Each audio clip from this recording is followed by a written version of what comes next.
Welcome back, everybody. Thursday morning edition of Hot Mic, final half hour.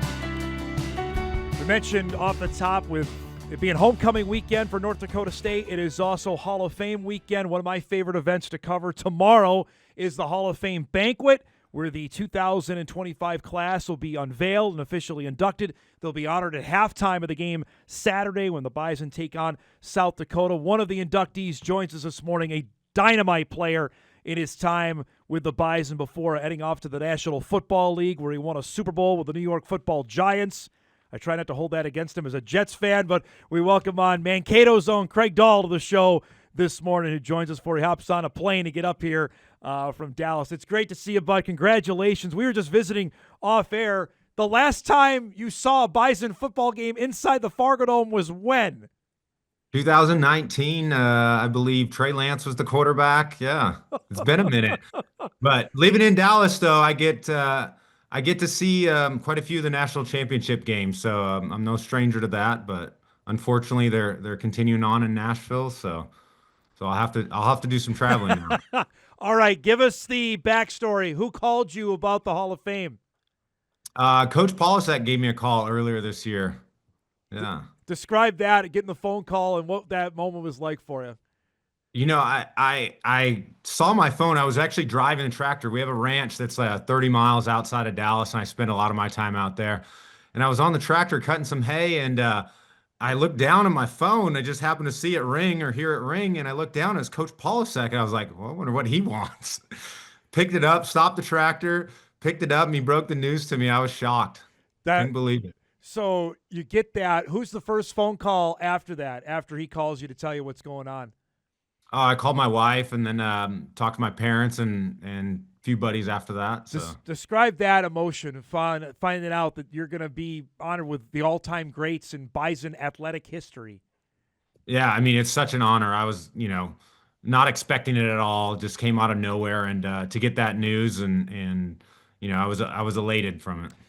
Your team, especially that 06 team, that was my first year in Fargo. That team, I wouldn't say, hopefully is not forgotten with all the amazing success, Craig, that has come after it. But you guys were right there, your early years of the Division I era. For people that either don't know or forgot it, take us back of what those early years of Division I football were like.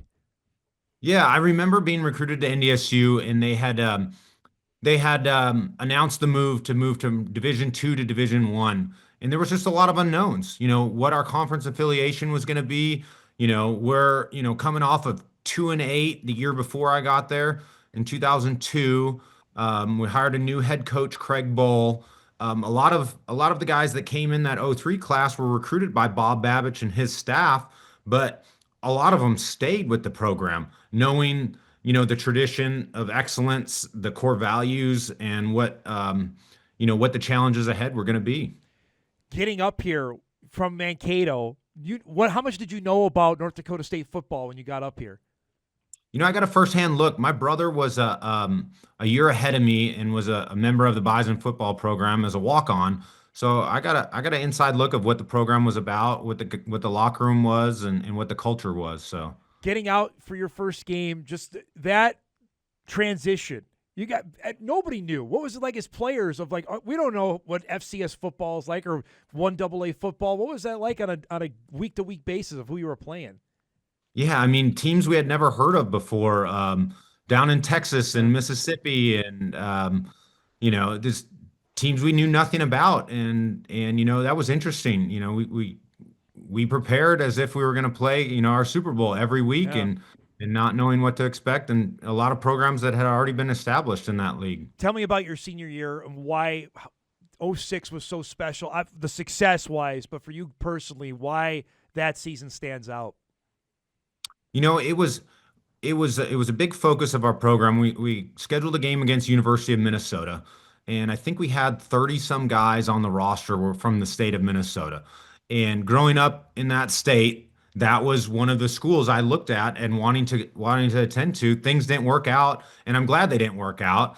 And my path led me to North Dakota State. But a lot of those guys, were probably overlooked by programs like that, and it was just kind of like a revenge game. Although we came up short, but we went toe to toe with them. And then the following year they came they came down there and handed one to them. I got to ask, but going out there that day at the Metrodome and looking out, what was, as a Minnesota kid, what was that moment like for you? Oh, it was special. It was definitely special. I had played in a high school playoff game there before and been a fan of the Vikings and been to plenty of games and hearing the crowd noise and seeing all the Bison supporters. I think we outnumbered the University of Minnesota supporters at that game by a large margin.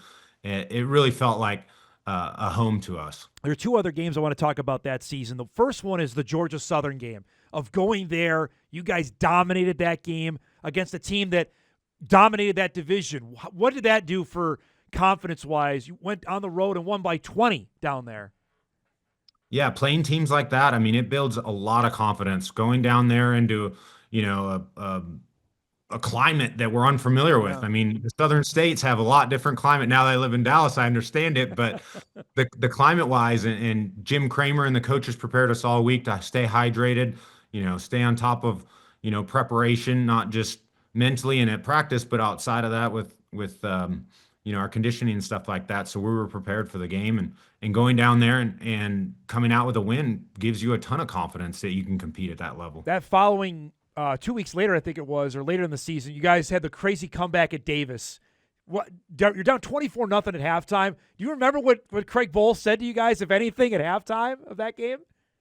I mean, I remember the defensive coordinator coming in there and basically ripping up the call sheet. He goes, "We're going to play two defenses and we're going to stop them. We're not going to do this extravagant stuff," because they had caught us off guard and a few guys, missed assignments. We just weren't playing tight together. Yeah. And we ripped it up and basically just went back to the basics. And, we chipped away at it. Offense was able to come up with some points and make some key plays. And then, we capitalized on our opportunities on defense. To beat the Jacks in your final game, win the marker, and you've seen obviously what the marker game has become. You were there in the early stages of it. How big a deal was that for your final game here? Yeah, it was. I mean, it was great to culminate that season with the championship in the Great West Conference. I mean, and playing a rival like South Dakota State. It's we missed the rival. I was privy to it my freshman year. We had the Nickel Trophy with University of North Dakota, but establishing a new rivalry with South Dakota State, is grown into a huge game for us now. All right, tell me, you got the speech done? Are you nervous? Tell me about this for tomorrow. I'm nervous. I'm excited. Definitely eager to get back and see some familiar faces and get together with some old teammates and friends. But yeah, the speech is pretty much wrapped out. How long did it take you to write it? Oh, not long. Couple months. What do you think? Yeah, the emotion on Saturday, being out there singularly recognized at halftime. What's that going to mean to you? I mean I'm one that shies away. I don't like the spotlight on me. It's I appreciate the honor. I'm definitely humbled by it, and to be considered an all-time NDSU great is a dream of mine from the moment I set foot on campus. So it's going to be a great. You got to play as long as you did in the National Football League. Obviously, your rookie year, I have to imagine now you look back at it. Is it bittersweet? You played, you got hurt, and the Giants won the Super Bowl. How do you look back at it now, Craig, from your rookie year? It was definitely a big change. Stepping into a locker room with some greats like Eli Manning, Michael Strahan, yeah. Jeremy Shockey, Plexico Burris. I mean, David Tyree. The list goes on. Just stepping into that locker room, I was just in awe. Watching these guys on TV every day and competing day after day. And trying to just build confidence in myself that I belong there and I deserve a spot and I could help the team out in any way I could. What do you remember about that first year of playing and saying, hey, we have a team that could beat, because you played the Patriots the final game of the regular season? Yeah. I mean, I remember the season starting off not so strong for us. I mean, we got handed it to the first two games in some tough losses. And then we got a key fourth down goal line stand in the third game that won us the game. And then from there on, you could just see guys continuing to buy in, the locker room growing closer, guys feeding off each other and just, performing to the level that they were capable of and capturing these opportunities. And I mean, that team went on to win 11 straight road games, which is it's Crazy. very hard to do, extremely hard in the NFL.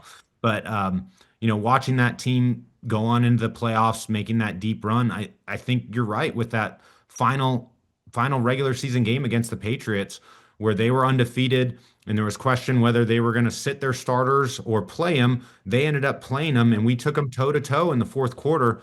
So we had the confidence from that game going into the playoffs. If the Giants were to see them again in the playoffs, we could stack up with them. Toughest guy you ever covered in the NFL? Who was that with? Or hardest guy maybe to tackle was who? Oh, Adrian Peterson, probably the hardest guy to tackle. I mean, there's a handful of them.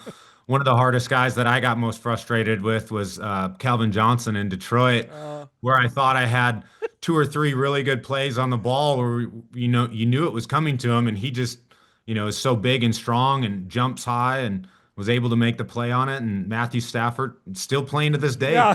throws a great ball and puts it right in place for him. So I don't know how to feel about this. We're watching video you're playing. It looks like this video is like from 2001. It's not that long ago, man, but the video looks all grainy. I don't know why it's so crazy on that. I have to ask, you weren't the first guy from NDSU to go to the NFL, but you see now where there are 20 guys from NDSU that are on NFL rosters. You were one of the first out of the Division I ranks to do it. How much of a pioneer do you feel that I can come from an FCS school and make it to the National Football League?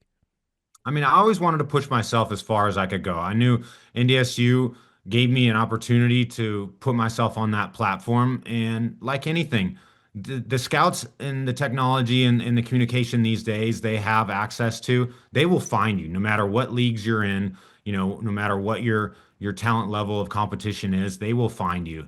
If you have the talent, they will find you. And then it becomes up to you if you want to put in the work. And, some guys get all the opportunity in the world.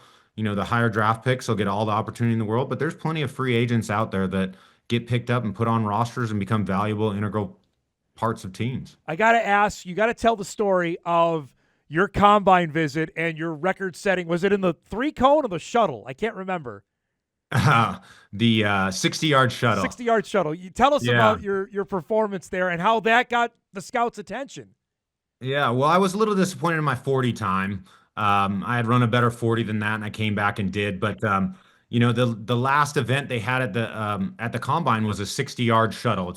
It's somewhat of a skills shuttle, somewhat of conditioning, and if they're gonna put a competition and put a timer out there, I'm sure as heck gonna try to win it. So that's what I set out to do. And you had the fastest time ever recorded, correct?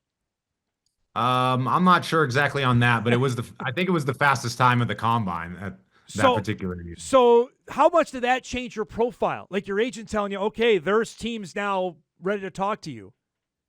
Yeah, I mean, I don't know if any one specific thing that changed the profile, but I think it's the whole resume of, playing, in some of these bigger games now that we had the Division I competition and, performing at the pro day and the combine and being out in front of these scouts and getting the film out there. How eager are you to just come back, enjoy? I know you're going to be pulled in like 8 different directions this weekend, but come back and watch a game on Saturday.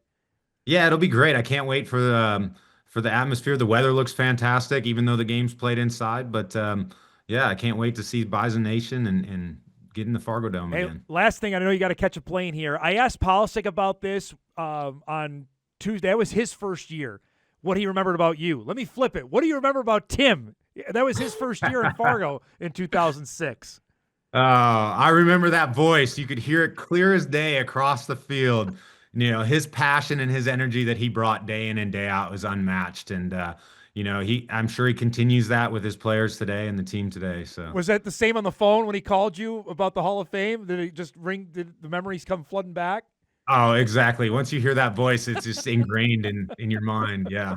It's great to see you, bud. Thanks so much for doing this. Safe travels. I'll see you up here tomorrow, okay? I appreciate it, Dom. Take care. Great to see you, bud. There he is, Craig Dahl, now a newly minted member of the Bison Athletic Hall of Fame. He'll officially go in tomorrow after a dynamite career, both with NDSU and, of course, in the NFL. Look at that video, by the way. Kyle was just mentioning to me off air that he used Craig in Madden, which is fantastic.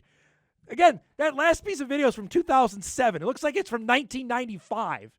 I don't know why, but great career. Guy that tore both of his ACLs in back-to-back years, persevered through that, ended up playing over 120 games in the National Football League, and honestly he was the first in the Division I run out of NDSU to go and play. Joe Mays followed him. Nick Schomer followed him after that because the Bison had draft picks.